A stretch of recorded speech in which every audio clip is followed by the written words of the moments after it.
quand j'ai débuté dans le journalisme, qui est vraiment, je trouve, un moment charnière. C'était le moment où Métro se lançait, 20 minutes se lançait, tout le monde disait maintenant la presse c'est des petits papiers confettis qui font 5 lignes, gratuits, la presse payante ça marchera plus, les longs papiers ça marchera plus.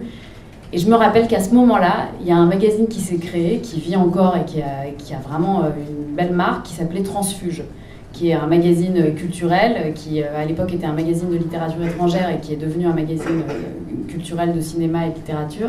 Et le principe de Transfuge, qui se lançait à ce moment-là, ce qui était quand même incroyablement risqué, c'était de faire des papiers. Bon, déjà, le magazine est très beau sur du papier glacé, il coûte super cher. Des très très longs dossiers sur des sujets de fond assez compliqués, et en même temps avec une couve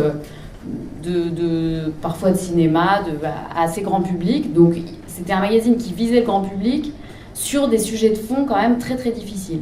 Et en fait, ils ont pris exactement la contre-tendance de ce qui était en train de la grosse vague qui était en train d'apparaître sur le gratuit et le rapide. Et ils ont tout de suite cartonné. Il y a eu énormément de papiers dans la presse qui ont annoncé leur naissance, alors qu'ils étaient tout petits, ils sortaient de Sciences Po, vraiment, ils étaient à peu près même âge que vous. Et j'ai trouvé que c'était quand même assez significatif comme histoire. C'est vraiment un média de qualité, avec un beau contenu, qui a une vraie marque aujourd'hui et qui s'est lancé à contre-courant totalement de ce qui se faisait à l'époque.